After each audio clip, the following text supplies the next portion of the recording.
Hola, buenas noches y bienvenidos a esta sesión libre de School of Startups. School of Startups es un programa que hemos diseñado con mucha pasión y con mucho orgullo para convertir ideas que todos ustedes tengan en negocios tecnológicos. Y la idea de convertirlos es seguir una hoja de ruta completa y que los lleve desde la idea a lograr que ese negocio esté en el mercado y tenga ingresos y tenga éxito. Esta sesión libre está enfocada básicamente en eso, en cómo hacemos para ejecutar ideas. Si todos la tenemos, ¿cierto? Siempre se escucha de que las ideas están sueltas, cuando vas por cualquier lugar te las están contando. Pero una cosa es tener la idea y otra cosa es ejecutarla. Tener un plan de acción ordenado, coherente y escalable que te permita llegar a ello. Entonces, empecemos. Antes, algunas reglas del juego muy sencillas. Esta sesión es totalmente interactiva, así que trabajamos mucho con micro abierto. En el momento en que yo esté desarrollando el tema o liberando los contenidos, ustedes pueden hacer preguntas, ya sea por chat o también con el micro abierto, y las puedo ir resolviendo en el camino. Lo importante es que vamos a hacer uno o dos ejercicios totalmente lúdicos en esta sesión, y es importante que todos puedan participar para que sigan la secuencia. Entonces, ¿qué es lo primero que pensamos cuando hablamos de ideas? Y lo primero que se piensa es que la idea es una especie de iluminación que se nos viene, o algo que leímos en un post o algún comentario que escuchamos de alguien y sentimos que hace sentido. Es decir, que vale la pena conversarlo con alguien o vale la pena invertir en ello para lanzarlo al mercado o simplemente para investigarlo. Pero la idea es únicamente el 0.5% de todo el camino de un negocio tecnológico o de una startup. ¿Y eso por qué es? Porque las ideas van en correlación a un problema, a una circunstancia, a una coyuntura. Por ejemplo, cuando ocurrió lo de la emergencia sanitaria y nos vimos forzados a estar en cuarentena, el problema era que no podíamos acceder rápidamente a productos y servicios. En ese momento, el delivery cobró gran importancia, la compra en línea también. Entonces, esas soluciones que de repente antes se consideraban accesorias o cosméticas, cobraban gran importancia porque se convertían en tecnologías o en soluciones que eran tan vitales como el teléfono celular o como tener luz o agua. Entonces, cuando ustedes tengan una idea, pregúntense además si esa idea corresponde a alguna situación del mercado, algún problema real, algo que no exista solamente en sus cabezas, sino que exista en diferentes situaciones o diferentes quejas que escuchan a su alrededor. Lo primero de los que les quiero hablar aquí, para entender bien cómo es que una idea pasa a ser ejecución, es acerca de una hoja de ruta. Esa hoja de ruta que ustedes están viendo en sus pantallas corresponde a los pasos que sigue cualquier negocio tecnológico. No solamente una startup que escalan muy rápido, sino cualquier negocio comercial o tecnológico que esté en el mercado hoy en día. Cualquiera de ellas, para lograr el éxito, para lograr la sostenibilidad, sigue esta misma hoja de ruta. Vamos a desarrollarla. Lo que les comenté al principio, identificar el problema. Se dice mucho que para que un negocio sea exitoso, identificar y obsesionarse con el problema es vital y es crucial. ¿Y esto por qué es? A todos nos ha pasado que tenemos entusiasmo por algo. Decimos, bueno, hay un problema, por ejemplo, en la ciudadanía porque no se sienten seguros mientras camina por la calle. Entonces tú dices, escucho mucho esa queja. Es un problema.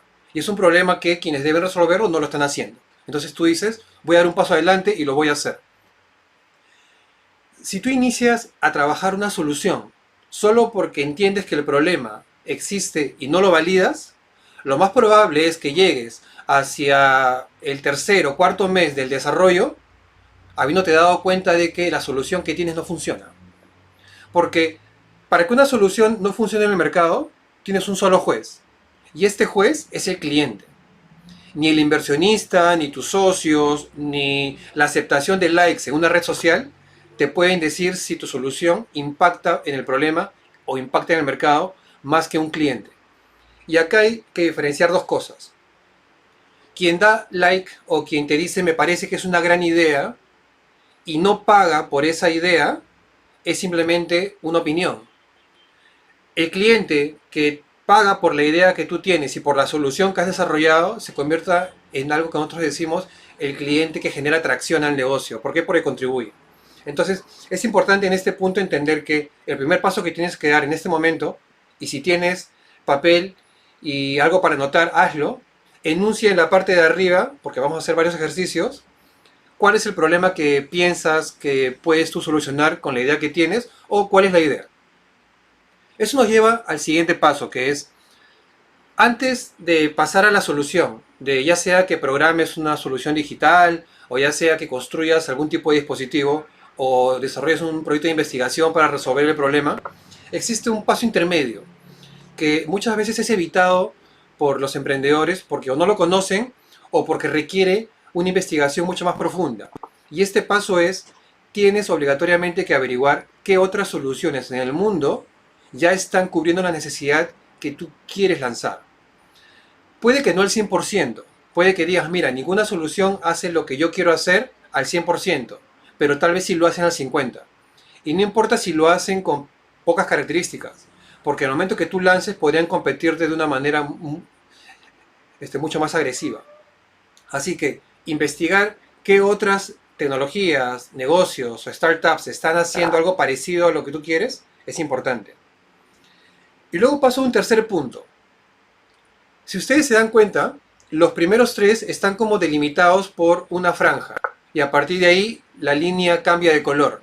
Y esto es porque los primeros tres pasos, se llaman pasos de validación inicial, pueden cambiar del 1 al 3 o retroceder del 3 al 2 o incluso empezar de 0. Y esto es porque hasta el paso 3 no has invertido nada. Es básicamente investigación, algunas horas de sueño colocadas en el proyecto, haber evangelizado con la gente a tu alrededor, pero aún no has colocado un gran capital o no has avanzado tanto en el proyecto que luego te duela retroceder. El punto 3 es precisamente conseguir al equipo humano que te va a acompañar en este viaje. No tiene que ser el 100% del equipo. Tampoco tiene que ser simplemente alguien que te caiga bien y porque te cae bien lo nombras tu socio o tu cofundador. Elegir a las primeras personas con las cuales inicias tu proyecto tecnológico o tu negocio es el primer paso crucial y vital que vas a dar en el camino al éxito. Porque si el cofundador que se elige no está alineado con el propósito, no cree en lo mismo que tú crees o no complementa las habilidades que tú no tienes, vas a sufrir mucho a futuro. Y no solamente que vas a sufrir porque no se pongan de acuerdo, sino también porque vas a gastar dinero en contrataciones futuras que no le sumen al proyecto. Entonces, dos consejos en este punto. El primero, para formar un equipo, lo primero que tienes que hacer es subir a bordo, ya sea como cofundador o como colaborador clave o como colaborador a secas. Tienes que subir a bordo a tu idea, a tu proyecto, a aquella persona que complemente tus competencias. El 95% de fundadores, y esto siempre lo comento, no tienen base tecnológica. Y eso es algo que cuando lo digo mucha gente se sorprende porque me dicen, pero ¿cómo es posible? O sea, ¿cómo es posible que de todas las tecnologías que usamos actualmente en los teléfonos móviles, que de todas las startups que conocemos, que son ciertamente de tecnología muy avanzada, los fundadores no lo sean?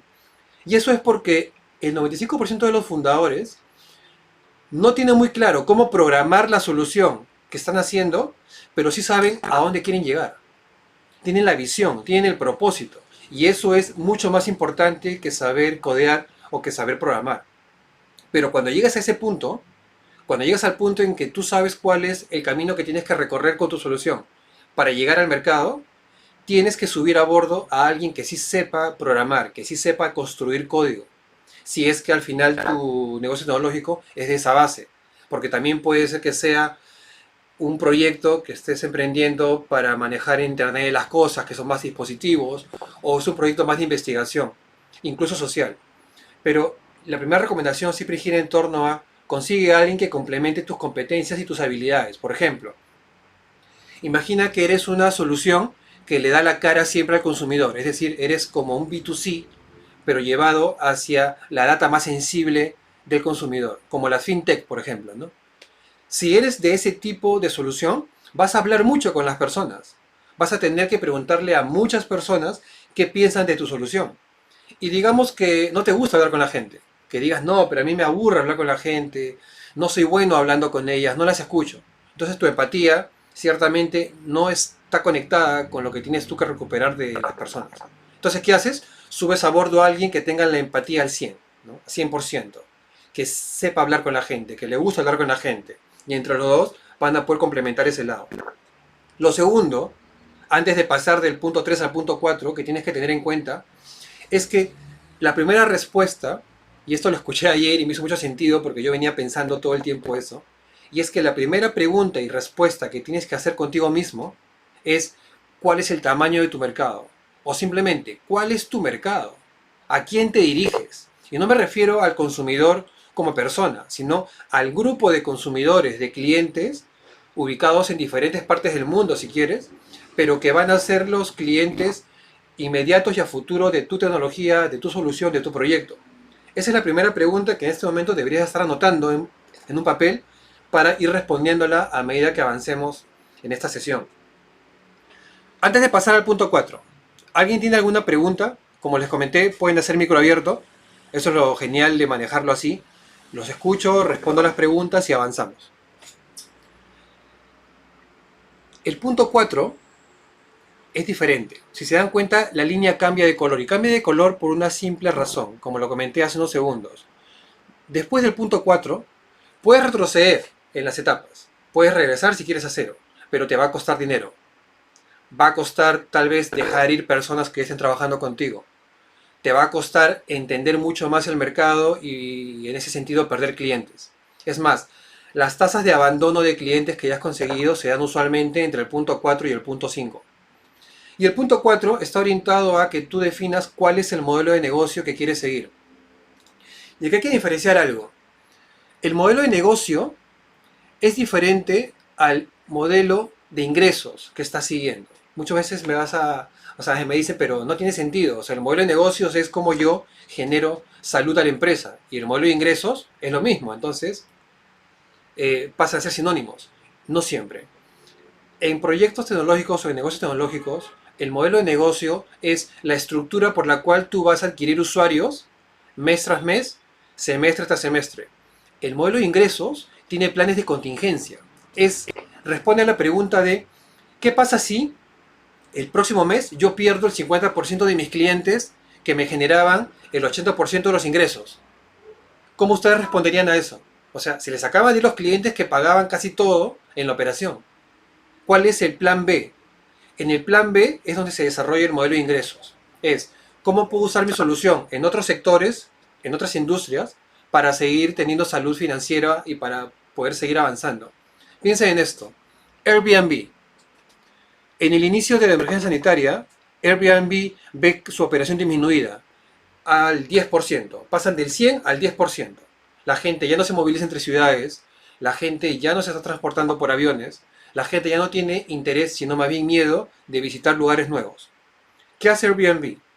Lejos de pensar, le lanza una promoción para que no importa si se va a contagiar, no importa que se aloje, no. Piensan diferente y dicen, no, ese es mi modelo de negocios. Mi modelo de ingresos es, tengo que ver dentro de mi plataforma qué otros servicios puedo liberar para que los mismos consumidores sigan generando ingresos, pero con otro tipo de servicios. Y es ahí donde ellos empiezan a tomar diferentes mecanismos, como por ejemplo hacerle saber a la gente qué lugares son mucho más seguros, entre comillas, para andar, permitirles paseos virtuales incluso en diferentes locaciones, o revivir experiencias en lugares donde ya han estado. Por ejemplo, yo recuerdo mucho una donde Airbnb te generó toda una experiencia por realidad aumentada para si tú has visitado, por ejemplo, Roma hace un año y te alojaste en alguno de los usuarios de Airbnb. Airbnb te permitía hacer un paseo virtual de realidad aumentada a través de esta funcionalidad que colocó en diferentes lugares de Roma donde seguro tú no estuviste, o si estuviste porque pudieron leer tu check-in en Facebook. Entonces generaron un modelo de ingresos que tal vez no sea sostenible, porque vas a tener que regresar a tu modelo estructural, pero que te permite generar ingresos. Y ahí viene lo siguiente. El famoso producto mínimo viable, el famoso MVP, que es el paso siguiente a la prueba de concepto, ¿no? Eso donde usualmente los emprendedores colocamos, si no es el 100%, al menos el 70% de todos los ingresos en tratar de construir plataformas, aplicaciones móviles, que es un furor, en web service, todo. Este punto no debe de ser construido a no ser que el anterior lo haya validado. ¿A qué me refiero con eso? Si ustedes quieren construir una solución de última milla, es más, los invito a que me digan qué quieren construir. Lo pueden chatear o ya sea Michelle, Magali, Laura, Jelly, Daniel, Zully, Oscar, que están en el en vivo, puedan decirme, ok, quiero colocar esto. ¿Cómo podría yo entonces hacer para pasar de construir un modelo de negocio y que tenga que ver eso con el prototipo? ¿Alguien se anima? Vamos, vamos, no sean tímidos. Es mucho mejor cuando ustedes sueltan la idea de negocio, porque así incluso ya les puedo ir avanzando en ciertos insights. Pero yo les voy a soltar uno. La última milla, ¿no? Que menciono mucho en las reuniones, ¿no? La última milla, que es cómo hago yo para que lo que he comprado por e-commerce me llegue al lugar donde estoy, casi en tiempo real, es hoy en día toda una industria. Pero yo les coloco un desafío. Digamos que el problema que yo quiero resolver no está ligado a que si yo compré una botella de leche, me llegue en 30 segundos a mi casa. No, ese no es el objetivo. El objetivo es que el repartidor me pueda encontrar. Porque gran parte de las quejas que se generan o las devoluciones es porque el repartidor no encuentra la dirección de la persona o no encuentra a la persona. Entonces le toma como 10 a 15 minutos ubicar la dirección o ubicar a la persona tocando el timbre hasta que entregue el pedido. Si yo quiero resolver eso, y es un problema muy puntual, que es disminuir el tiempo en el cual el producto llega a ti, ofreciendo una plataforma o un sistema por el cual cada repartidor sepa exactamente dónde estás ubicado. Lo primero que se viene a la cabeza es, ok, ¿cómo hace una tecnología para saber dónde estás tú en este momento? Exactamente en este momento.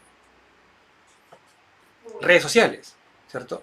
Yo puedo hacer un check-in en redes sociales o hacer una apertura de Instagram o de Facebook o un newsfeed en cualquier de esas plataformas y saben automáticamente dónde estoy. Eso puede ser un mecanismo. Que tú le permitas a la plataforma de delivery o al servicio de delivery saber exactamente por tu check-in dónde exactamente estás ubicado geográficamente y lleguen a ti.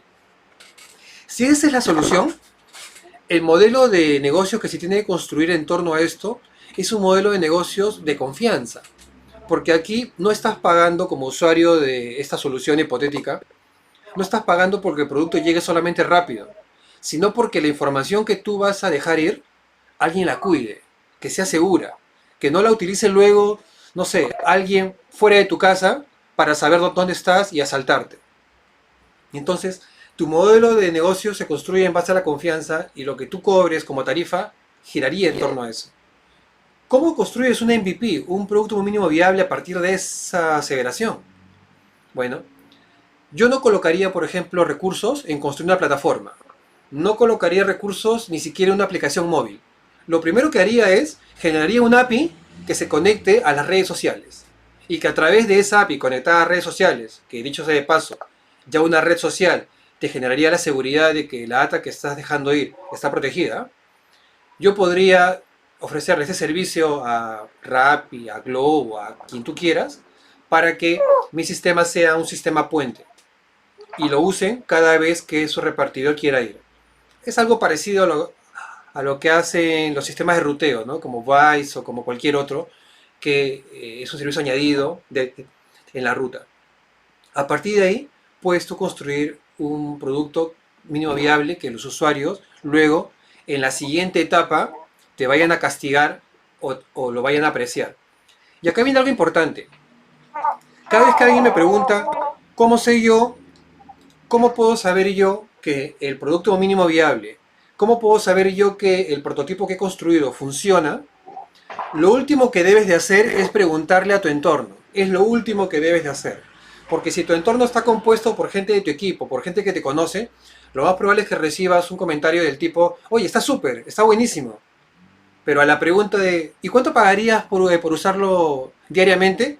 Tal vez sea, mira, déjame probar y háblame entre 7 días para ver cómo vamos. O sea, nunca pagarían por usar esa solución. Pregúntale a la gente que va a formar parte de tus primeros seguidores, gente que esté fuera de tu círculo. Enséñale un pantallazo de la herramienta que has construido, aunque esté en Photoshop, aunque esté en Word, no importa. Y dile, mira, ¿alguna vez has comprado, por ejemplo, digamos que ustedes son los usuarios y yo estoy vendiéndole esa solución? Yo les pregunto, ¿alguna vez has comprado comida o algo por delivery que necesites que llegue a tu casa rápidamente? Y te dirán, claro. Y te preguntarán, ok, ¿cuál ha sido? De repente han comprado una hamburguesa y ha llegado después de 2 horas o de 1 hora. Respóndeles esto, dile, ¿cuánto pagarías tú por haber obtenido este producto que has comprado en 5 minutos? Con una persona que te encontró exactamente y supo exactamente dónde estabas, en lugar de enviarte un mensaje y preguntarte, ¿dónde está señorita o señor? Y puedes salir a la puerta, por favor, para recibirme. Si las personas te dicen, mira, te pagaría un sol, te pagaría 2 soles, ya estás encaminando tu validación de modelo de negocio, pasando por el producto mínimo viable y aterrizándolo en qué tipo de usuarios te van a pagar por la solución que tú vas a lanzar. Así funciona este mundo. Este mundo funciona en base a validación, no funciona en base a asunciones. Y eso nos deja después con generar este primer grupo de usuarios que pagan las cuentas. Siempre decimos en School of Startups que cada proyecto con el que nosotros tenemos contacto o que pasa por el programa tiene que tener a la mitad del programa una solución que ya tenga usuarios que paguen las cuentas. No importa si pagan tu internet o si son usuarios que están pagando la luz o están pagando un community manager, pero ya están pagando costos que no salen de la inversión.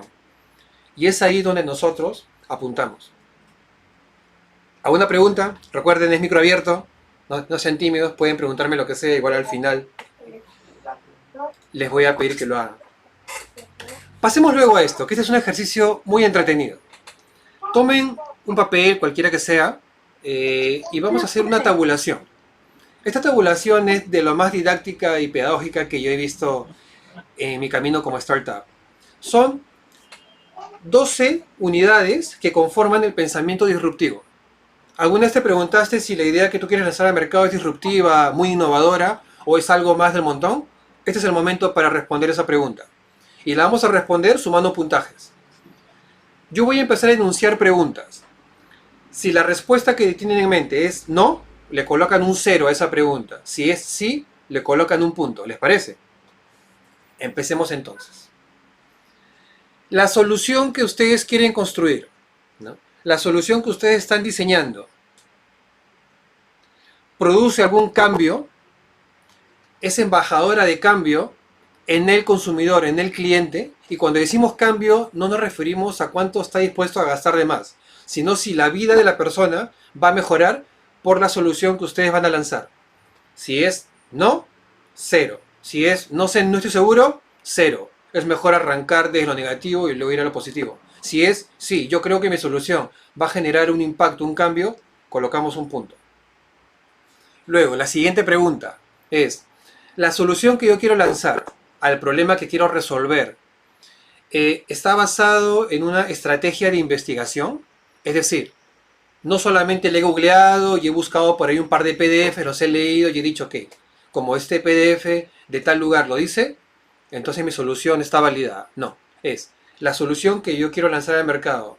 Ha tenido una estrategia de investigación desde googlear, preguntarle a las personas, ensayar aunque sea una imagen de esto frente a alguien que me haya dicho, mira, sí, me parece que esta es una gran solución. Si es sí, un punto. Si es no, 0. Tercera pregunta.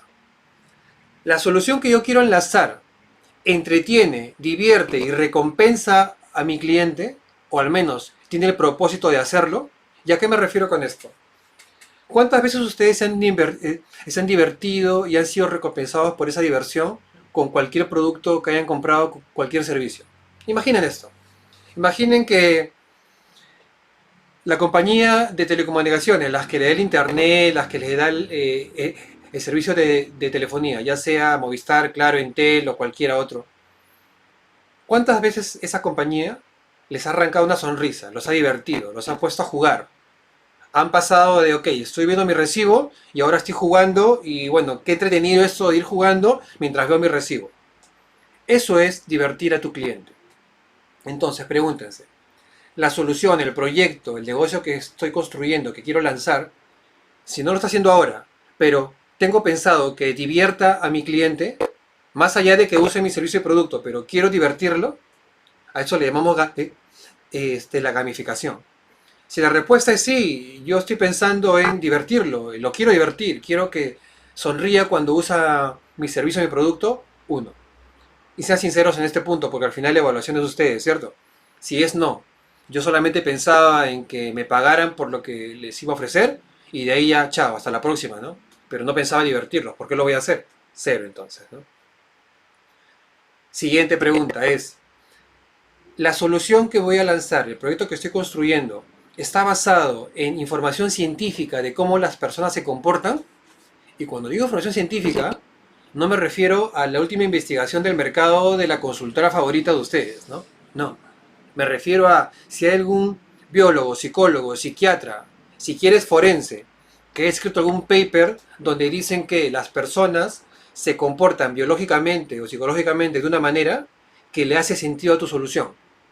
Por ejemplo, en este caso que coloqué hace un momento con respecto a la última milla, al delivery que te ubique exactamente para cortar los tiempos de entrega. Yo debí haber buscado, sí, algún científico humano, alguna persona vinculada con la ciencia humana, ha descubierto que la gente quiere dejar ir su ubicación, o sea, trasladar esa información tan confidencial como recompensa de la rapidez o del tiempo. Recordemos que hay un banco muy verde, muy conocido aquí en el Perú, que jugó con el tiempo vale más que el dinero. Eso tuvo un fundamento científico. La gente apreciaba mucho más el tiempo que el dinero que tuviera que dejar ir. Si la respuesta es, mi proyecto sí, efectivamente, está basado en ciencia, aunque sea al 5%, un punto. Si es, no, yo pensé que lo que veía en redes sociales era suficiente, cero, ¿no? Pasemos a lo siguiente. ¿Es mi solución empática?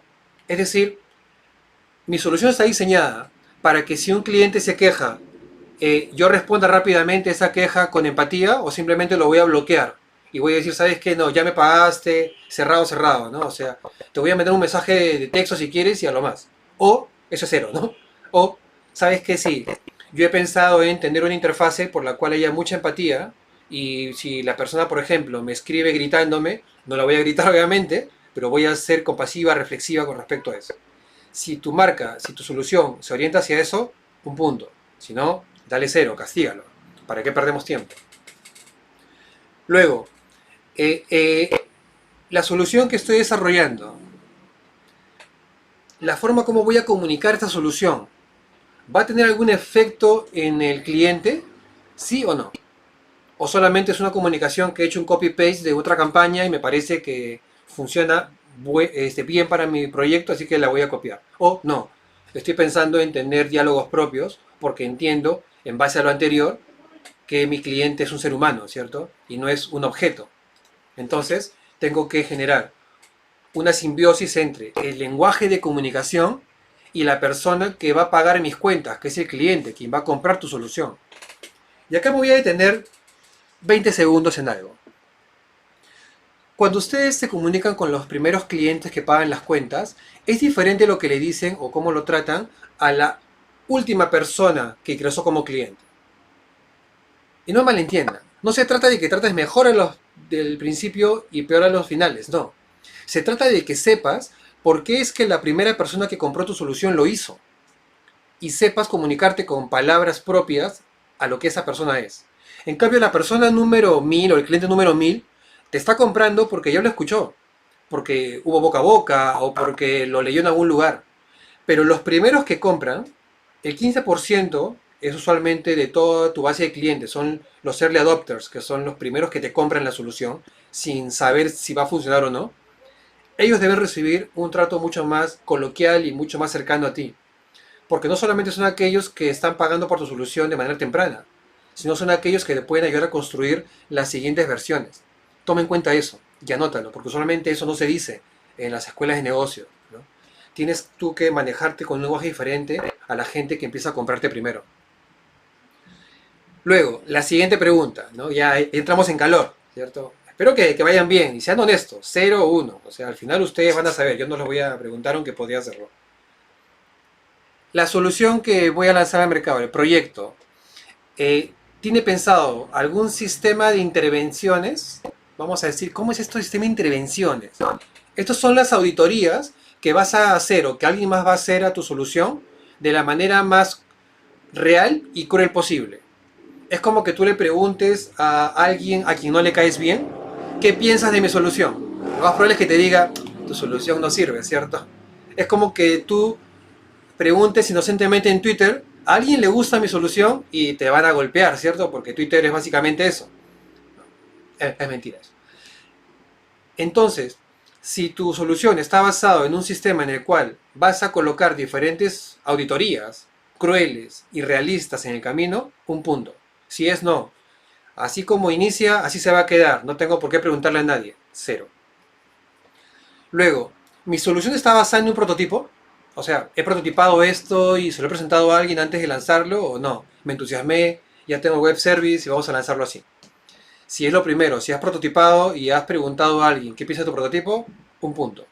Si está basado en lo que tú crees y te divierte un montón hablar contigo mismo y validarte a ti mismo, vamos, flaco favor te haces. Y colócale cero.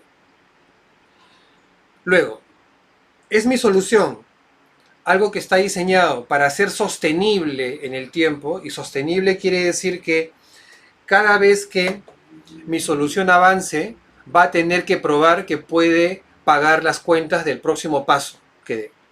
Te pongo un ejemplo. En este sistema de última milla, ¿no? Yo digo que quiero ganar 50 clientes al inicio, acá en octubre. Voy a ganar 50 clientes, perfecto, los gano. Luego digo ya, quiero 500 clientes ahora en diciembre.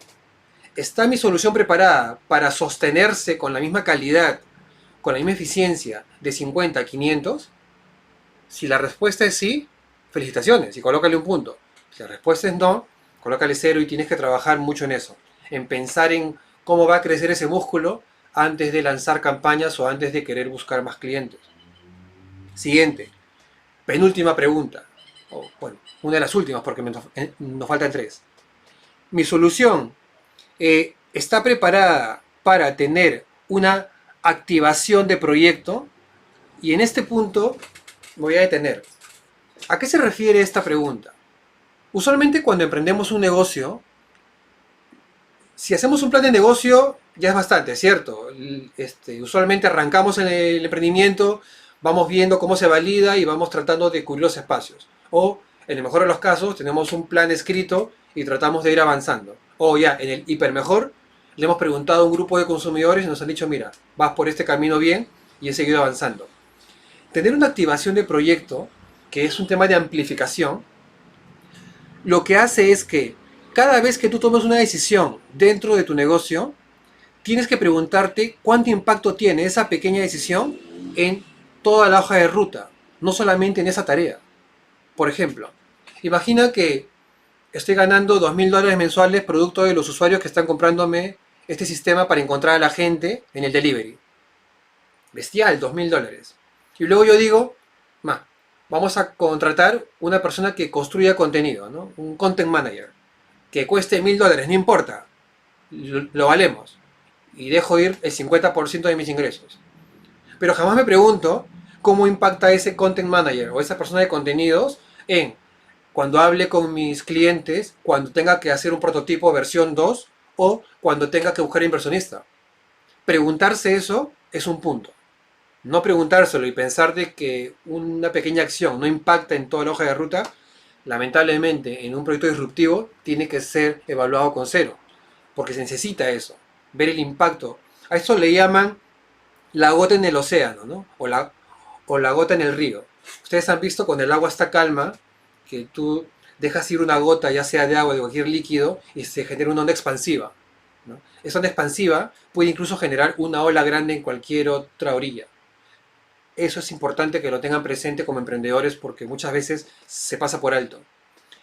Luego, tienes que asegurarte de que la solución que tienes, y la siguiente pregunta es, ¿tu solución, tu proyecto, está generando algún nivel de responsabilidad con todas las demás soluciones que están construyendo?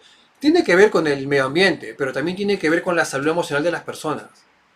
Y ese es un tema mucho más subte, es mucho más invisible. Si tu solución genera ansiedad, si tu solución genera un cambio y tú eres responsable de eso, entonces esa solución vale 1, si te estás comprando el problema. Si dices, no, mira, yo voy a lanzar en última milla y no me importa si la gente compra 10 hamburguesas por día, es su problema. Yo no soy responsable, yo solamente lo entrego. Tiene que ser marcado con 0. ¿Sabes por qué? Porque eso es lo que distingue al disruptor del innovador. El innovador solamente quiere profits, solo quiere rentabilidad. No todos, ¿ok? Pero para hacer el paréntesis voy a decirlo de esa manera más drástica. Pero el disruptor piensa en cuál es el impacto en cada persona, en la vida de cada persona, por haber lanzado su solución. Y luego, el sistema de pensamiento, ¿no? El thinking. Y acá la pregunta tal vez sea la más conocida por cualquier clase que hayan llevado ustedes de metodologías ágiles, y ¿es mi solución algo que está basado en un sistema de ideación? O sea, he quemado diferentes ideas antes de llegar a esto y las he validado en el camino, o no. Yo lo leí en Instagram y me parece que es un golazo, así que la voy a lanzar al mercado sin mayor validación. Si tu sistema o tu solución está basada en una metodología ordenada de pensamientos creativos, vamos bien, colócale 1. Si es no, ¿sabes qué? Es un Me Too porque yo veo, por ejemplo, que a Yape le va bien, voy a hacer mi Yape, colócale 0 porque eso no es disruptivo. Hemos abarcado los 2 escenarios. ¿Cómo les ha ido? Si quieren me lo comentan por el chat. ¿eh? Si tienen 6 puntos sobre 12, es lo mínimo que deberían tener para considerarse disruptivos iniciales. Y es una buena noticia. Si tienen menos de eso, tienen que trabajar bien en cada una de las aristas para ser disruptivos. Ahora, me preguntaron hace un mes más o menos, ¿por qué hay que ser disruptivo? O sea, yo hablo mucho de eso. Si ustedes ven mis contenidos, cada webinar que doy o cada intervención en conferencias, yo siempre menciono la palabra disruptivo. Y cayó por su peso la pregunta. Alguien me preguntó en la conferencia, ¿por qué hablas tanto de disrupción? O sea, ¿no es parecido a esta innovación? Y le dije, no. Hoy en día el disruptor es alguien que cambia las reglas del juego. Es alguien que tiene la capacidad de mover industrias, incluso de derribarlas y volver a construirlas. El pensamiento disruptivo, como ustedes lo han visto en esta rueda, va mucho más allá de simplemente lanzar algo muy aplaudido en el mercado. O que te digan, mira, eres un visionario, no. Es comprarse muchos problemas, pero para mover industrias o mover mentalidades. Así que tengan eso muy presente y tengan eso muy en cuenta. Ahora, en este punto ya me toca pasar a un ejercicio que es básicamente ayudarlos a convertir problemas en soluciones. Quiero escucharlos, ¿no? O sea, ¿qué tienen en mente? Sandra, Oscar, Michelle, alguien que quiera compartirme algo.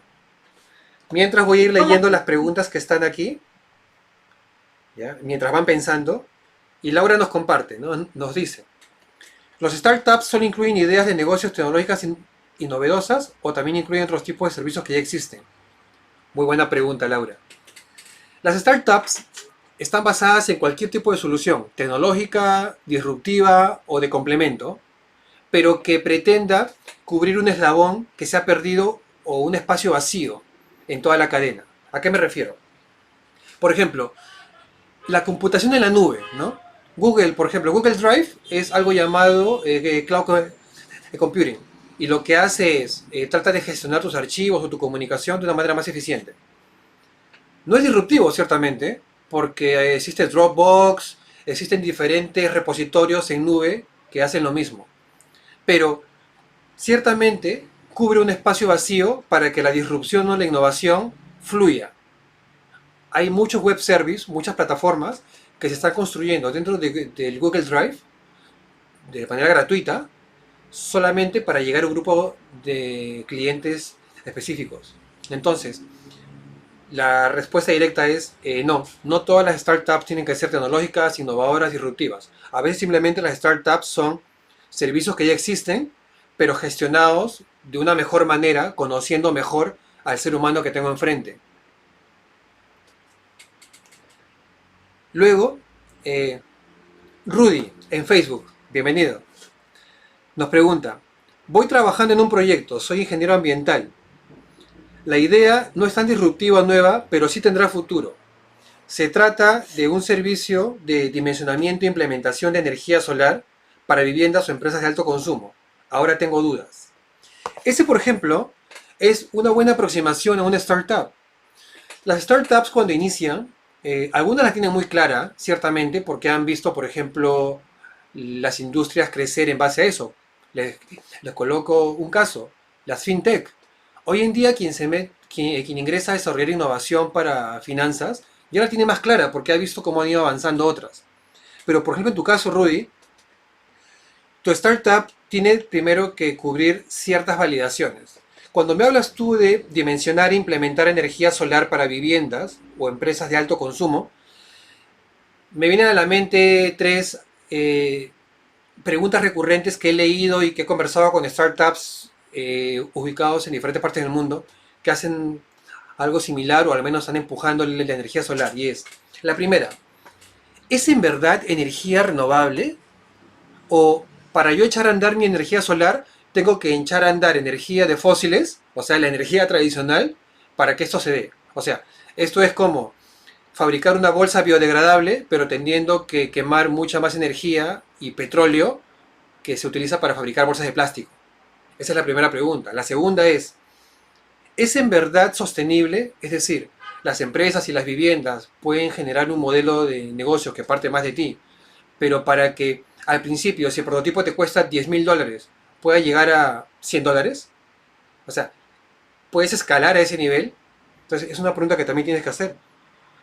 Y la siguiente pregunta es, ¿estás convencido de que la energía solar no va a ser considerada una burbuja? Es decir, no vas a tener que pedir que para que energía solar se dé, la habitación tenga tales dimensiones, viva en tal lugar, esté a un nivel de elevación por sobre el mar. Si la respuesta es, mira, no, la energía solar que estoy construyendo y quiero dimensionar o la plataforma de implementación ya cubrió todos los aspectos, ¿no? Así que podemos llegar desde una persona que vive en, no sé, en el centro de Lima, hasta alguien o una empresa que está ubicada en un lugar donde no hay acceso a agua, por ejemplo. Pregúntate esas tres cosas. Si puedes responderlas y validarlas y avanzar en ese camino, entonces tienes un negocio que va a tener mucha escalabilidad y claro, es una startup, porque una startup pretende hacerse estas preguntas de manera muy honesta. ¿Alguien se anima a abrir el micro, a hacer preguntas, a dejarme saber su voz?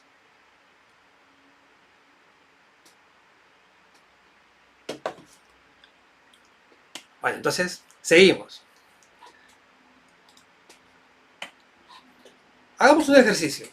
Esto de acá es un Excel que yo he traído, que dicho sea de paso, este Excel me ha acompañado por muchísimo tiempo. Yo vengo haciendo startup desde hace ya 9 años, ya voy a cumplir 9 años.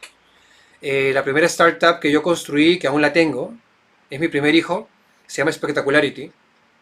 Si se han visto, pueden ver mi LinkedIn, se van a dar cuenta que hablo mucho de esa startup. Y a mí me genera orgullo particular porque yo la construí en el 2013 y en el 2013 nadie hablaba de startups, o sea, en Perú nadie y fuera en Europa muy poco. Entonces yo salgo a Dinamarca y me voy a vivir allá porque era el mejor ecosistema para desarrollar mi tecnología, que básicamente lo que hace es descifra el comportamiento humano usando inteligencia artificial. O sea, yo leo gestos, poses corporales, leo la forma de hablar para predecir lo que vas a hacer. Entonces, desde ese momento yo empecé a usar este cuadro para validar si el problema que tengo entre manos existe o solo está en mi cabeza, o solo es mi idea de querer descifrar a todos los seres humanos del mundo con algún fin, ¿no? No, mentira. Entonces, dije, voy a validar mis problemas, a ver si en verdad tengo soluciones. Y los invito a hacerlo conmigo. Para hacerlo de la manera más simple posible, ustedes van a ver que en este Excel yo presento dos escenarios principalmente. Vamos a tomar estas columnas de acá primero en esta sesión libre. Un primer escenario me habla del problema y el siguiente me habla de la solución. En este ejercicio, el problema debería de darme insights para la solución. Si no hay insights, no hay problema todavía. Así que vamos a por ello. Primero, acá los invito a que ustedes, desde donde estén, tomen nuevamente esta hoja y vayan anotando lo primero con respecto al problema que tenemos que responder. Lo primero que tenemos que responder es qué datos tengo yo de manera objetiva para decir que lo que yo pienso que es un problema, lo es. Elijan cada uno de ustedes el problema que están queriendo enfrentar. Si están en este directo es porque son emprendedores, así que aplausos por eso. Y lo siguiente es porque tienen una idea que resuelve un problema. Así que vamos a ver de qué trata eso. Coloquen primero en su hoja es qué tipo de dato objetivo. Objetivo quiere decir que esté cuantificado, ¿no? Que alguien lo haya enunciado, lo haya publicado en internet o en cualquier lugar para decir que eso es un problema. En mi caso sería, por ejemplo, algún tipo de publicación que diga del 100% de la gente que compra en Rappi, un 60% se queja de que no las encuentran rápido y su comida llega fría. Entonces, alguien dijo eso y quien lo dijo, lo dijo Rappi, así que debe ser cierto. Eso es mi data objetiva. Aquella data que no tiene lugar al debate porque está enunciado correctamente. Y luego pasamos al siguiente punto, es de esa data objetiva, eso que yo he escrito, que he enunciado, ¿quién lo dice?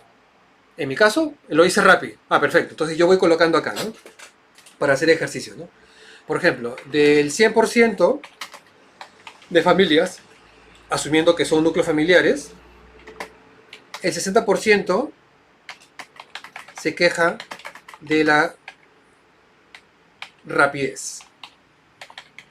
Listo. Ese es mi dato objetivo. Ahora, ¿qué tengo que colocar aquí? Tengo que colocar ahí quién lo dice. O sea, ¿quién lo está diciendo del entorno familiar? En mi caso, yo voy a decir que quien lo dice es quien paga, ¿no? O sea, el que paga por el servicio es quien me está diciendo que hay poca rapidez en la entrega de este producto. No es el que pidió, porque puede ser que el que pide sea diferente al que paga, sino el que está teniendo que cargar su tarjeta para que este producto llegue. Ahora, ¿qué es lo que genera esta molestia? O sea, cuando llega, ¿qué producto es que se genera la queja? Y voy a poner acá cuando llega la comida. Si quiero ser más preciso, cuando me llega la hamburguesa. Listo, cuando llega eso. Ahora, ¿cuándo? ¿Cuándo ocurre este problema? Este problema que ha sido descrito de manera objetiva, ¿cuándo ocurre? Y yo pongo aquí, ocurre cuando tengo hambre. ¿No? Eso es lo que me dice la gente. Que cuando hay hambre, voy a hacerlo así para que no se coma. Cuando hay hambre es que ocurre la mayor cantidad de quejas. En su caso podría ser que ocurre cuando han pasado por una experiencia negativa con el competidor y ahora están buscando una nueva solución. O sea, también se puede dar. Ahora, luego vamos al dónde, ¿no? ¿Dónde es que ocurre el problema? O sea, ¿dónde sucede, en mi caso nuevamente, ¿no? El problema en el cual un producto llega tarde y yo me siento afectado por eso. Yo voy a decir, cuando estoy en casa o, bueno, en este momento todos estamos en casa, ¿cierto? O cuando tengo gente alrededor. O sea, cuando estoy solo no tengo ningún problema. O sea, puedes demorarte si quieres 1 hora, 2 horas.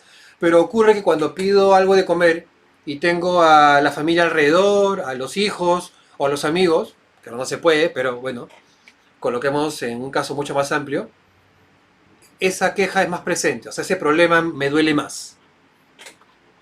¿Cómo van hasta ahí? Si hay preguntas con respecto a cómo enunciar, me van comentando. Déjenme leer si por acá surgen, porque como les digo, estamos por todos lados. Entonces, pasamos a lo siguiente. Pueden también hacer las preguntas por el chat, para que no se queden con la interrogante en mente. Y tal vez de las preguntas más importantes con respecto al problema. ¿Por qué? ¿Por qué es un problema?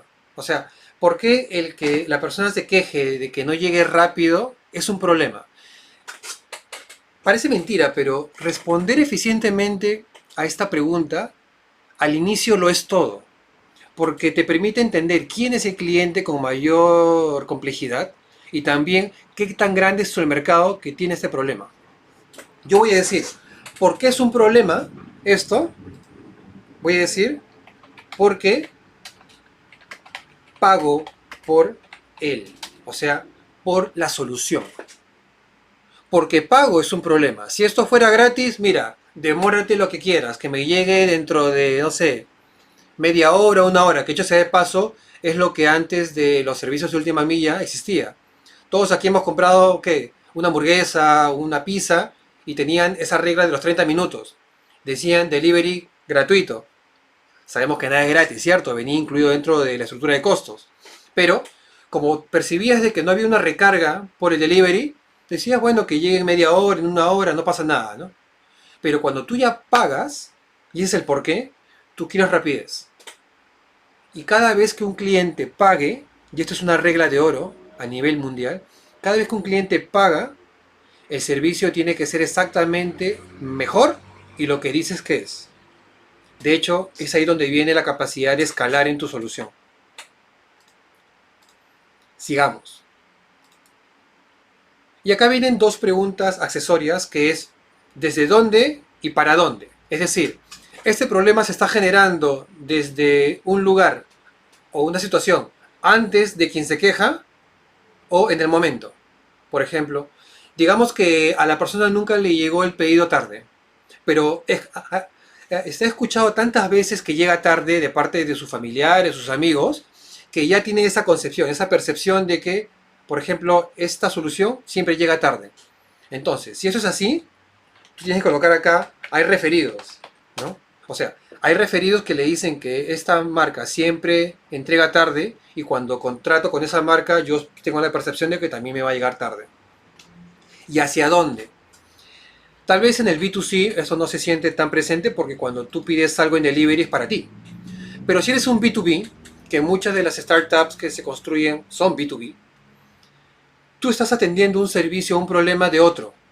O sea, tú eres un ente conector de alguien que tiene el problema. Me salgo un poquito del caso de última milla y me voy al B2B de la bodega con respecto a quien le suministra los productos. Piensen ustedes en la bodega que tienen más cerca o la que les guste o en la que les guste comprar. Ese bodeguero, semanalmente o dependiendo de la periodicidad con la que compra, contacta con sus proveedores para abastecerse de todos los insumos que comercializa.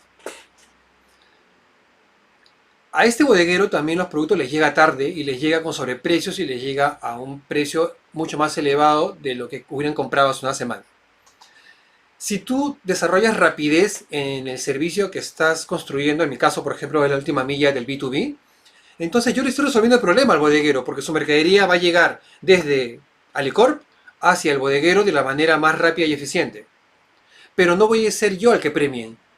Van a premiar a, oye, Alicorp, qué rápido está entregando ahora. Oye, Ranza, qué rápido está entregando ahora. Entonces, cuando eso pase, tú tienes que ser honesto y responder aquí, en la historia, ¿para quién? ¿A quién estás beneficiando? Y acá vas a tener que ser sincero y colocar, estoy beneficiando al el fabricante, ¿no? El fabricante es el que sale beneficiado porque yo estoy siendo óptimo en mi delivery. En este cuadrante que están viendo, y espero que me estén siguiendo el paso y espero que todo estén anotando, lo que van a tener que colocar ahora en este cuadrante es, y lo interesante que aquí lo pueden marcar, es todas estas preguntas que han ido respondiendo, todas estas, ¿no? ¿De qué tipo son? Hacen que el problema sea crítico, importante, urgente, obligatorio, requerido, opcional o, ¿sabes qué? A nadie le importa. Tienen que ser totalmente honestos con ustedes mismos. Es decir, si el haber dicho, ok, al inicio yo dije que mi problema era que el 100% de familias de este lugar, 60% se quejan de la rapidez del delivery, o sea que es muy lento. Y yo he empezado a responder que, por ejemplo, el problema lo tiene quien paga cuando pide comida porque tiene hambre y está en la casa rodeado de gente, así es como se enuncia un problema. Y es un problema porque paga por ese servicio, ¿no?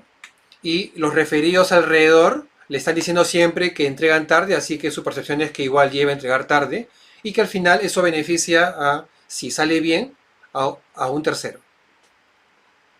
Algo que no respondí, que es el cómo, ¿no? Y el cómo es, si la persona que tiene el problema lo está teniendo porque esto llega tarde, lo que tienes que hacer aquí es contar la historia de cómo es que el producto viene a ti. Por moto, por auto, caminando. O sea, ¿cómo viene el repartidor? Viene con un scooter, tiene que hacer 4 o 5 paradas antes de llegar a mí. Por ejemplo, las farmacias, cuando te entregan los productos, esperan acumular varios productos o varios usuarios a la vez para recién salir. Eso es por un tema de inteligencia de costos. Eso tiene que ir ahí. Si todas estas respuestas que has generado las comparas con respecto al problema y te indica que la prioridad para lanzar la solución es crítica, vas bien. Si es importante, vas bien también. Y si es requerida, es igual de bien. Es más, si es requerida quiere decir de que eres un componente, un engranaje dentro de una estructura más grande, pero que eres igualmente necesario. Por ejemplo, Google Drive es requerido, o sea, es obligatorio, o sea, es bueno que esté. Pero no es ni importante ni crítico, porque tienes Dropbox y tienes otras herramientas que puedes usar. En el caso del emprendimiento de cada uno de ustedes tienen que hacer lo imposible en investigar el problema hasta que su aseveración sea importante o crítica, o mínimo requerida. Si al final sale con que no, es opcional, o sea, si lo lanza al mercado, no pasa nada. Nada cambia, a nadie le importa. Entonces tienes que retroceder al problema y validar si en verdad no es el 60% de la gente que se queja, sino es el 15% tal vez, y no es que se quejan, sino de que les gusta decir algo por Twitter. Y por eso es que parece que se están quejando. Luego, para cerrar esa matriz de ahí, la matriz del problema es, si ya sé que esto está en requerido, importante o crítico, o aun cuando ha salido opcional o que no vale la pena, ¿qué tipo de tarea o cuál es el paso siguiente que yo tengo que dar para avanzar en enunciar correctamente el problema? Entonces yo tengo que preguntarme si lo que tengo que hacer después es hacerle una pregunta al usuario, sacar más información del mercado, o sea, tengo que ponerme a googlear, a contactar a gente que ya haya pasado por eso y preguntarle cómo hiciste tú o cómo haces tú, o en el caso de los bodegueros, sentarme con el bodeguero durante una hora, preguntarle, oye, ¿cómo es que haces para resolver este problema? O yo tengo una tarea, que es, por ejemplo, tengo que construir un mockup o construir un sitio web para presentar mi idea, a ver cómo es que la gente se suscribe o le da like. O tienes un objetivo. ¿Sabes qué? Perfecto, ya está validado. El 60% se queja de la rapidez. Sé que esto es crítico porque están dejando de comprar productos en base, porque llegan tarde. Así que lo siguiente que tengo es un goal, es un objetivo. Y mi goal va a ser, voy a construir una maqueta de cómo se vería mi solución para ver si la gente interactúa bien con esa maqueta y si están dispuestos a pagarme algo por ser más rápido con esta interfase. Así funciona este juego. Y una vez que tú llegas aquí, tienes que colocar el problema enunciado correctamente, ¿no? Entonces el problema enunciado correctamente sería algo así como que hombres y mujeres por igual, pero arriba de 35 años, ¿no? Que compran 25 soles en promedio cada vez que piden este delivery, me dicen de que comprarían 50 soles. Ay, que me comí algo. Comprarían 50 soles si yo mejorara la rapidez. Sí, rapidez. Me estoy comiendo las tildes, ¿no? Entonces, quiere decir que mi problema está validado, que está enunciado correctamente y que puedo seguir avanzando. Ahora, antes de pasar a la solución, ¿alguien tiene alguna pregunta? ¿Alguien que quieran compartir? Déjame ver si por aquí me van soltando algunas. A ver, me dice Daniel. ¿Dónde puedo conseguir esos cuadros para poder guiarme? ¿Te refieres a esta plantilla de aquí? No te preocupes, la vamos a compartir libremente con todos ustedes. Tenemos correos y si no, si se quedan ahorita que empezamos las preguntas y respuestas, la puedo compartir aquí por el chat. Me imagino que todos puedan, o si no te voy a colocar nuestros contactos, mi correo, me envías un correo y te lo envío por ahí nada más, o sea, y lo comparto, totalmente libre. Es una plantilla que usamos para ejercicios frecuentemente, sin problemas. Entonces seguimos para cerrar esto y pasar a las preguntas y respuestas, que en verdad estoy ansioso por saber qué tienen en mente, ¿no? ¿Cómo funciona esto? Bajando aquí ya a la solución. La solución me dice, nuevamente, colócame la data objetiva, o sea, ¿cuál es esta data validada, no subjetiva, no abierta a debate, pero que va a fundamentar el inicio de esta solución? ¿Cuál es? ¿Cuál data creen que es? O sea, ¿qué debería yo colocar ahí? ¿Qué debería yo colocar ahí? ¿Qué piensan ustedes? ¿Qué información va ahí? ¿Alguien se anima a abrir su micro y decirme, mira, yo creo que deberías de colocar como data objetiva de la solución esto? Les voy a dar un tip. Lo que debo colocar ahí, ya está escrito en la matriz del problema. ¿Qué de lo que está escrito ahí creen que yo debería jalar hacia la data objetiva?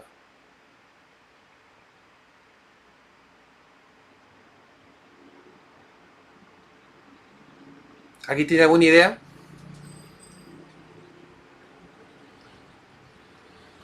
Miren lo que voy a hacer, ¿eh? Tomo esto y lo pongo aquí. Y me salió raro aquí. Esto es.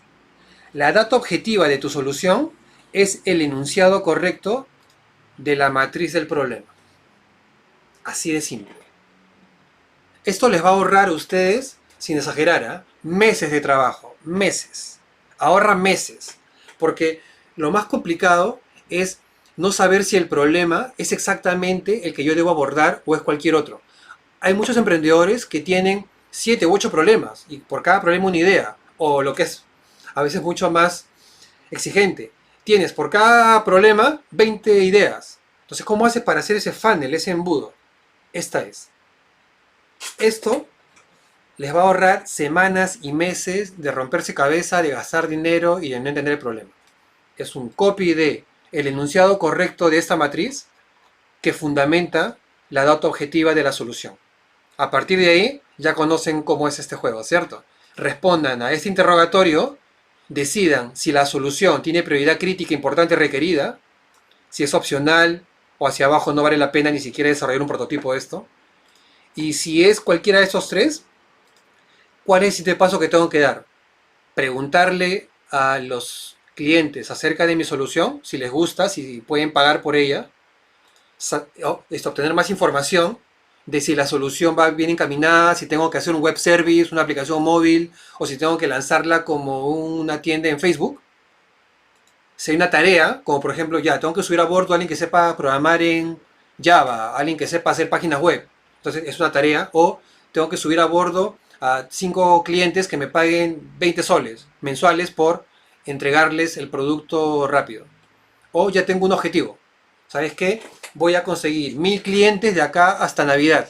Y esos 1000 clientes van a ser fijos y voy a tener un abandono de 10%. Entonces ya entras en el negocio. Entras en la etapa. A ver, sigamos respondiendo a las preguntas. Michelle me pregunta, ¿cómo se refiere solamente a cómo el producto llega a ti? Claro, si me estás preguntando con respecto a este ejercicio del delivery que yo presenté, es en mi solución gira en torno a el tiempo en el que el producto llega a ti, nada más. No en la calidad del producto, no cómo pagaste el producto, esos son otras startups. Lo que yo tengo que resolver es el menor tiempo posible en el que el producto llega a ti y te encuentra a ti. O sea, te geolocaliza o dice, aquí está Michelle. No es que tengo que pararme en la puerta del edificio, tocar tu timbre y esperar a que me abras, sino de que yo sé dónde estás ubicada exactamente dentro de este predio y tú puedes ver dónde estoy ubicado yo, digamos, si yo fuera el repartidor. Entonces, esa correlación de ubicaciones es la que genera la sensación de rapidez. A eso me refiero. No sé si respondí exactamente a tu pregunta, pero si no, puedes abrir tu micro, y me haces la pregunta. Es más. Sí, hola Jorge. Hola. No, sí, tú sí le respondiste bien, pero tengo otra consulta. Dime. Bienvenida.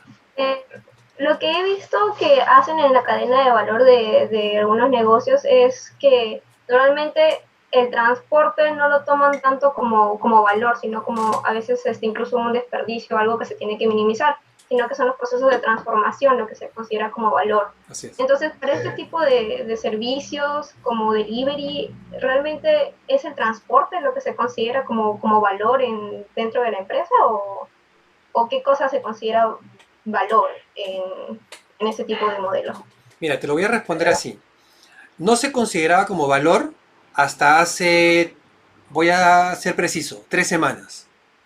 De 3 semanas hacia adelante, la industria del delivery ha visto que hay tres tipos de características o tres tipos de información que deben de cumplir frente al cliente, que no estaban consideradas importantes antes, como por ejemplo el tiempo. El tiempo es una, es la capacidad en la que yo puedo ser transparente con mi usuario, el que ha pedido el producto y el que espera el delivery, y yo pueda ser eficiente para decirle, mira, llegamos en 25 segundos, estoy exagerando, y en 25 segundos está, es una variable ahora a nivel global. O sea, te hablo de las startups de última milla a nivel global. Todas están dándose cuenta de que ahora el mercado necesita que el cliente controle la rapidez. Y cuando yo controle es que tú puedas ver en tu móvil cómo es que, así como cuando pides un taxi por aplicativo, va llegando a ti. Eso es lo primero. Lo segundo, que es algo que ya están trabajando, es la calidad de la data que yo recupero de mi cliente. O sea, ya no basta con solamente saber cómo te llamas, cuáles son tus redes sociales o cómo pagas, con tarjeta o en efectivo. Ya no basta con eso. Tengo que saber ahora si Michelle, por ejemplo, cuando compra algún otro producto, cómo consume el producto dentro de casa. O sea, tengo que darte mecanismos digitales para que tú compartas tu experiencia de uso y de consumo más que de compra. Esa data llamada no estructurada, que es la data sensible, sin ser invasiva, es hoy día una de las grandes tendencias de la industria del delivery, junto con la rapidez. Y lo tercero es la transparencia. La transparencia en los diferentes puntos del proceso. No solamente en saber, en el caso de los alimentos, mucha gente se empezó a preguntar, ok, el delivery me lo entrega, pero ¿cómo sé yo que los alimentos fueron producidos, integrados, fabricados de la manera óptima? Las empresas que están siendo transparentes, por ejemplo McDonald's, está lanzando ahora el próximo año un protocolo en el cual tú vas a poder ver cámara abierta cómo es que se está produciendo tu hamburguesa o se está fabricando o se está cocinando desde la cocina de McDonald's hacia tu casa. Esa sensación de transparencia va a generar una revolución, creo yo, en la industria de delivery, porque ya le estás colocando otros elementos. Y aquí sí, blockchain y deep learning van a cobrar mayor importancia como tecnologías de avanzada.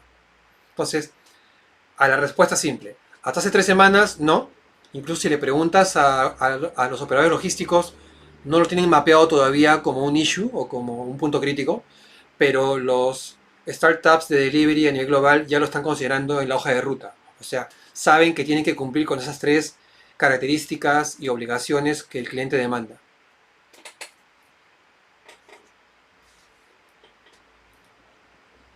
Muchas gracias, Jorge. No, gracias a ti por estar aquí, Michelle. Entonces, se dan cuenta cómo al desarrollar unas plantillas que al inicio se ven muy simples porque ciertamente son muy simples, pueden ayudarlos a hacer este funnel de comprender del problema a la solución. Y una vez que ustedes ya entienden la solución, ejecutar es bastante sencillo. Porque la mayor traba para ejecutar una idea no está en que no quieras ejecutar, está en que no sabes qué pasos dar. O sea, no sabes qué hacer. Esa matriz te ayuda. Ahora, ¿qué es lo que viene? Que seguro lo podremos ver en algún otro webinar, en otra sesión. Incluso esta extensión de la matriz se ve en el School of Startups, en el programa oficial. Y lo que hace es, si bien aquí ya hablaste de lo general, ¿no? De desmenuzar el problema ciertamente a nivel ese general o que complejo, acá ya ingresas en el terreno de lo intangible, de lo subliminal, de lo sensible. Y empiezas a preguntarte aspectos como cuál es la predisposición que va a tener mi cliente a contratar la primera vez con mi solución. va a tener una intención, expectativa, va a asumir que mi servicio hace tal o cual cosa, tiene una intuición de que esto funciona, va a opinar antes de comprar, va a concluir de que no funciona o de si funciona antes de usarlo, va a ser muy duro en el juicio de decir, mira, yo ya usé esto antes y la verdad es que no importa quién lo venda, tu solución no me va a resolver el problema. Va a tener una creencia preexistente. Esta matriz es también muy importante porque lo que te permite es entrar en la mentalidad de tu cliente, de aquella primera persona que va a comprar tu solución. Recuerda que les dije hace varios minutos de que uno de los aspectos más importantes es en entender cómo compran tus primeros clientes. Esta es la matriz de los que te compran primero. Así les llaman, ¿no? El Early Adopter Matrix. Es la matriz en donde tú vas a responder preguntas de aquellos 5 o 10 personas que te compraron sin saber si ibas a funcionar o no. Digamos que yo lanzo mi aplicativo que genera rapidez en las entregas. Lo lanzo. Y a la hora descargan 10 personas ese aplicativo. No saben ni siquiera qué hace. No conocen mi rostro. No han escuchado de ninguna persona que lo haya usado. Pero lo han descargado y lo están usando. A ellos es que va dirigida esa matriz. Tengo que saber cómo es que han tenido esta ruta de experiencia con respecto a mi marca. Entonces, se dan cuenta cómo nosotros vamos navegando incluso ya en este espacio, en este aspecto en el cual nosotros podemos ir viendo diferentes formas de tratar la data, de tratar el problema, de entenderla también.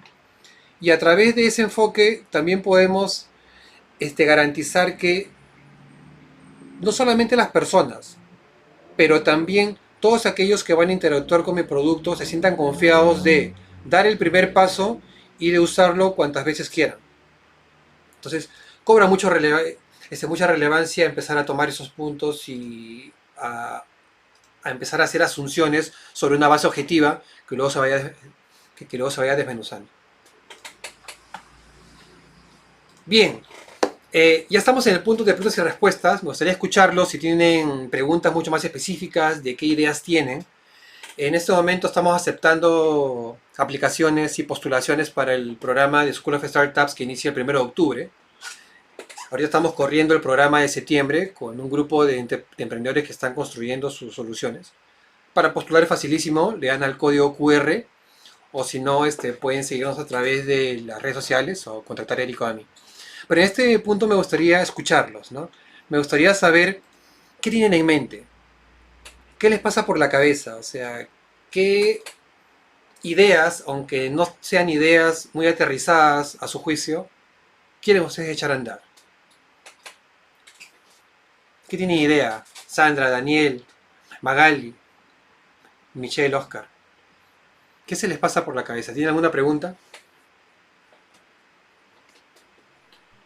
Bueno, yo sí tengo una consulta.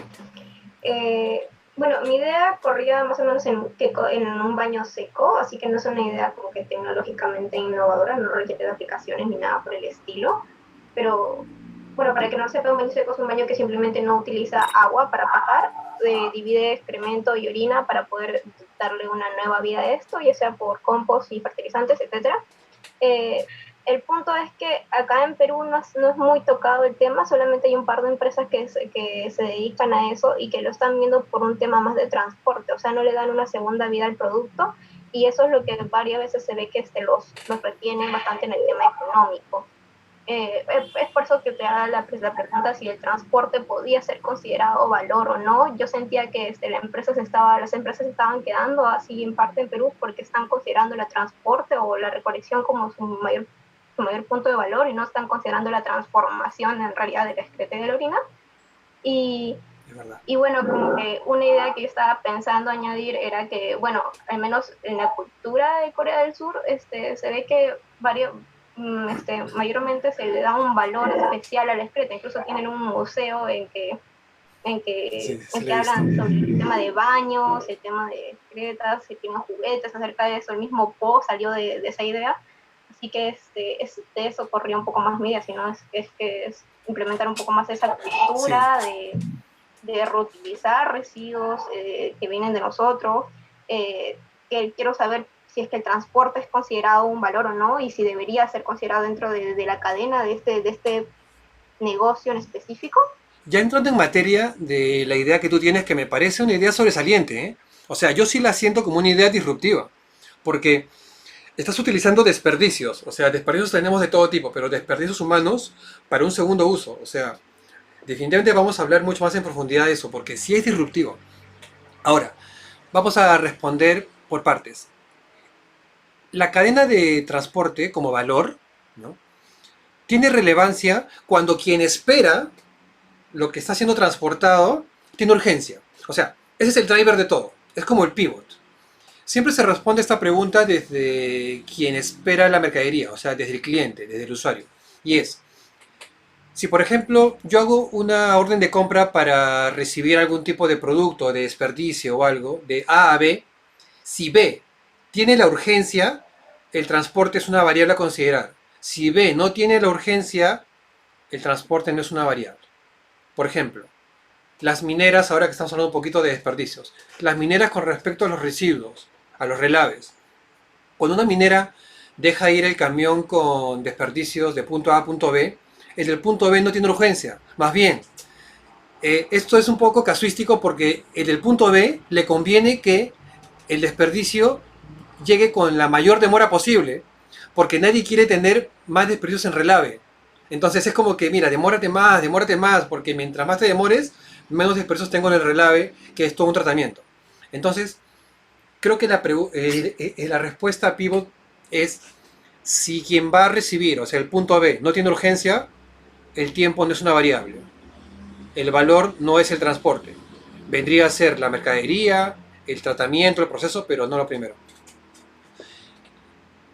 Ahora, con respecto al segundo uso, yo sí le encuentro mucho espacio, ¿eh? O sea, definitivamente es todo un cambio cultural, porque en Occidente, para no hablar solamente de continente, sino en Occidente, tendemos a pensar que lo que sale de nuestro cuerpo no tiene por qué ser usado por nadie nunca jamás, ¿cierto? Excepto un líquido específico, pero bueno, no vas a entrar en ese espacio. Yo creo que tú podrías atacar un mercado que es ciertamente biotecnológico, que podría ver lo que sale de nuestro cuerpo como un valor adicional residual que venga a alimentar otro tipo de cadena, ¿no? O sea, darle vueltas a eso.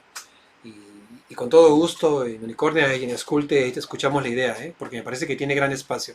Sí vas a tener que lidiar con... Dependiendo de cuál sea tu mercado, ¿cierto? Porque ahí vamos... Ahí te pregunto, Michelle, ¿cuáles son los dos valores de reuso más importantes que pueden tener nuestros desperdicios? La orina es el fertilizante, de hecho el fertilizante tiene un valor económico muy poderoso. Eh, y la excreta, el compost no es un gran valor, pero se ha probado que incluso puede servir como alimento para animales. Ahí tienes dos. El primero ahorita está en boga porque Latinoamérica hace unos, ¿qué?, 2 años inició una política muy fuerte, incluso de gobierno con privados, para el agrotech, que es toda esta tecnificación para recuperar tierras que no son fértiles o siendo fértiles no lo son lo suficiente, o como para mejorar la genética de la semilla y tener mejores cosechas. O sea, yo le veo mucho sentido ahí. Y con el segundo uso es una cuestión nada más de evangelización y aprendizaje, ¿no? Para entender de que también tiene un valor de uso importante. Pero te felicito, ¿eh? Yo creo que es un camino muy interesante que estás siguiendo. Y sí, conviértelo en una startup, ¿eh? Vas a tener gran relevancia ahí. Mil gracias. No, gracias a ti. ¿Qué piensa Magali, Oscar, Daniel? ¿Tiene alguna pregunta? ¿O fui hiper mega ultra claro?